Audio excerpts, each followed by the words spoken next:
പുറപ്പാട് പുസ്തകം 8-ാം അധ്യായം.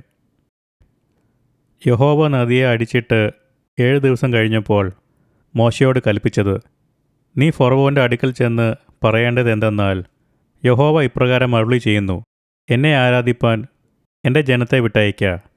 നീ അവരെ വിട്ടയപ്പാൻ സമ്മതിക്കയില്ലെങ്കിൽ ഞാൻ നിന്റെ രാജ്യത്തൊക്കെയും തവളയെക്കൊണ്ട് ബാധിക്കും. നദിയിൽ തവള അനവധിയായി ജനിക്കും. അത് കയറി നിന്റെ അരമനയിലും ശയനഗൃഹത്തിലും കട്ടിലിന്മേലും നിന്റെ ഭൃത്യന്മാരുടെ വീടുകളിലും നിന്റെ ജനത്തിന്മേലും അപ്പം ചൂടുന്ന അടുപ്പുകളിലും മാവ് കുഴയ്ക്കുന്ന തൊട്ടികളിലും വരും. തവള നിന്റെ മേലും നിന്റെ ജനത്തിന്മേലും നിന്റെ സകല ഭൃത്യന്മാരുടെ മേലും കയറും. യഹോവ പിന്നെയും മോശയോട്, മിസ്രയീം ദേശത്ത് തവള കയറുവാൻ നദികളിന്മേലും പുഴകളിന്മേലും കുളങ്ങളിന്മേലും വടിയോടുകൂടെ കൈ നീട്ടുക എന്ന് നീ അഹരോനോട് പറയണമെന്ന് കൽപ്പിച്ചു. അങ്ങനെ അഹരോൻ മിസ്രയീമിൻ്റെ വെള്ളത്തിന്മേൽ കൈനീട്ടി. തവള കയറി മിസ്രയീം ദേശത്തെ മൂടി. മന്ത്രവാദികളും തങ്ങളുടെ മന്ത്രവാദത്താൽ അതുപോലെ ചെയ്തു. മിസ്രയീം ദേശത്ത് തവള കയറുമാറാക്കി. എന്നാറെ ഫറവോൻ മോശയെയും അഹരോനെയും വിളിപ്പിച്ചു, തവള എന്നെയും എൻ്റെ ജനത്തെയും വിട്ട് നീങ്ങുമാറാകേണ്ടതിന് യഹോവയോട് പ്രാർത്ഥിപ്പിൻ. എന്നാൽ യഹോവയ്ക്ക് യാഗം കഴിപ്പാൻ ഞാൻ ജനത്തെ വിട്ടയക്കാം എന്ന് പറഞ്ഞു. മോശ ഫറവനോട്, തവള നിന്നെയും നിന്റെ ഗൃഹങ്ങളെയും വിട്ട് നീങ്ങി നദിയിൽ മാത്രം ഇരിക്കേണ്ടതിന് ഞാൻ നിനക്കും നിന്റെ ഭൃത്യന്മാർക്കും നിന്റെ ജനത്തിനും വേണ്ടി എപ്പോൾ പ്രാർത്ഥിക്കണമെന്ന് എനിക്ക് സമയം നിശ്ചയിച്ചാലും എന്നു പറഞ്ഞു. നാളെ എന്ന് അവൻ പറഞ്ഞു. ഞങ്ങളുടെ ദൈവമായ യഹോവയെപ്പോലെ ആരുമില്ല എന്ന് നീ അറിയേണ്ടതിന് നിന്റെ വാക്കുപോലെ ആകട്ടെ. തവള നിന്നെയും നിന്റെ ഗൃഹങ്ങളെയും നിന്റെ ഭൃത്യന്മാരെയും ജനത്തെയും വിട്ടുമാറായി നദിയിൽ മാത്രം ഇരിക്കുമെന്ന് അവൻ പറഞ്ഞു. അങ്ങനെ മോശയെയും അഹരോനും ഫറവോൻ്റെ അടുക്കൽ നിന്ന് ഇറങ്ങി. ഫറവോൻ്റെ മേൽ വരുത്തിയ തവള നിമിത്തം മോശ യഹോവയോട് പ്രാർത്ഥിച്ചു. മോശയുടെ പ്രാർത്ഥന പ്രകാരം യഹോവ ചെയ്തു. ഗൃഹങ്ങളിലും മുറ്റങ്ങളിലും പറമ്പുകളിലുമുള്ള തവള ചത്തുപോയി. അവർ അതിനെ കൂമ്പാരം കൂമ്പാരമായി കൂട്ടി ദേശം നാറുകയും ചെയ്തു. എന്നാൽ സ്വൈര്യം വന്നു എന്ന് ഫറവോൻ കണ്ടാറെ യഹോവ അരുളി ചെയ്തതുപോലെ അവൻ തൻ്റെ ഹൃദയത്തെ കഠിനമാക്കി അവരെ ശ്രദ്ധിച്ചതുമില്ല. അപ്പോൾ യഹോവ മോശയോട്, നിന്റെ വടി നീട്ടി നിലത്തിലെ പൊടിയെ അടിക്ക എന്ന് അഹരോനോട് പറക. അത് മിസ്രയീം ദേശത്ത് എല്ലായിടവും പേനായി തീരുമെന്ന് കൽപ്പിച്ചു. അവൻ അങ്ങനെ ചെയ്തു. അഹരോൻ വടിയോടുകൂടെ കൈ നീട്ടി നിലത്തിലെ പൊടിയെ അടിച്ചു. അത് മനുഷ്യരുടെ മേലും മൃഗങ്ങളിന്മേലും പേനായി തീർന്നു. മിസ്രയീം ദേശത്തെങ്ങും നിലത്തിലെ പൊടിയെല്ലാം പേനായി തീർന്നു.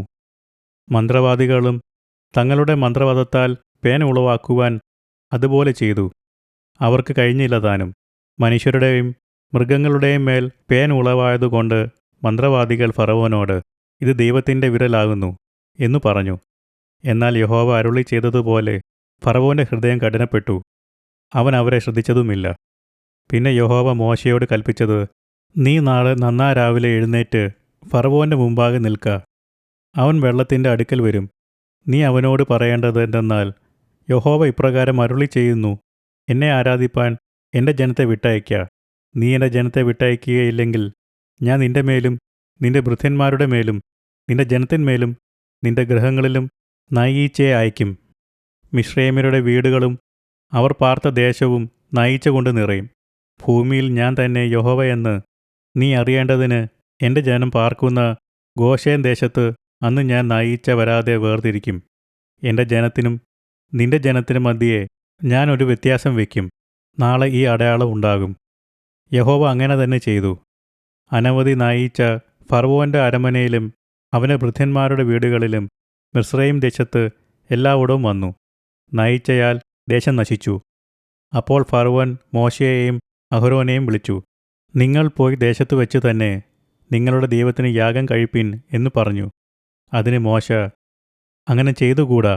മിസ്രയീമ്യർക്ക് അറപ്പായുള്ളത് ഞങ്ങളുടെ ദൈവമായ യഹോവയ്ക്ക് യാഗം കഴിക്കേണ്ടി വരുമല്ലോ. മിസ്രയീമ്യർക്ക് അറപ്പായുള്ളത് അവർ കാണെ ഞങ്ങൾ യാഗം കഴിച്ചാൽ അവർ ഞങ്ങളെ കല്ലെറിയുകയില്ലയോ? ഞങ്ങളുടെ ദൈവമായ യഹോവ ഞങ്ങളോട് കൽപ്പിച്ചതുപോലെ ഞങ്ങൾ 3 ദിവസത്തെ വഴി ദൂരം മരുഭൂമിയിൽ പോയി അവന് യാഗം കഴിക്കണം എന്ന് പറഞ്ഞു. അപ്പോൾ ഫറവോൻ, നിങ്ങളുടെ ദൈവമായ യഹോവയ്ക്ക് മരുഭൂമിയിൽ വെച്ച് യാഗം കഴിക്കേണ്ടതിന് നിങ്ങളെ വിട്ടയയ്ക്കാം. അതിദൂരത്ത് മാത്രം പോകരുത്, എനിക്ക് വേണ്ടി പ്രാർത്ഥിപ്പീൻ എന്നു പറഞ്ഞു. അതിന് മോശ, ഞാൻ നിന്റെ അടുക്കൽ നിന്ന് പുറപ്പെട്ട് യഹോവയോട് പ്രാർത്ഥിക്കും. നാളെ നയിച്ച ഫറവോനെയും ഭൃത്യന്മാരെയും ജനത്തെയും വിട്ട് നീങ്ങിപ്പോകും. എങ്കിലും യഹോവയ്ക്ക് യാഗം കഴിപ്പാൻ ജനത്തെ വിട്ടയക്കാതിരിക്കുന്നതിനാൽ ഫറവോൻ ഇനി ചതിവ് ചെയ്യരുത് എന്നു പറഞ്ഞു. അങ്ങനെ മോശ ഫറവോൻ്റെ അടുക്കൽ നിന്ന് പുറപ്പെട്ട് യഹോവയോട് പ്രാർത്ഥിച്ചു. യഹോവ മോശയുടെ പ്രാർത്ഥന പ്രകാരം ചെയ്തു. നായിച്ച ഒന്നുപോലും ശേഷിക്കാതെ ഫറവോനെയും ഭൃത്യന്മാരെയും ജനത്തെയും വിട്ട് നീങ്ങിപ്പോയി. എന്നാൽ ഫറവോൻ ഈ പ്രാവശ്യവും തൻ്റെ ഹൃദയം കഠിനമാക്കി ജനത്തെ വിട്ടയച്ചതുമില്ല.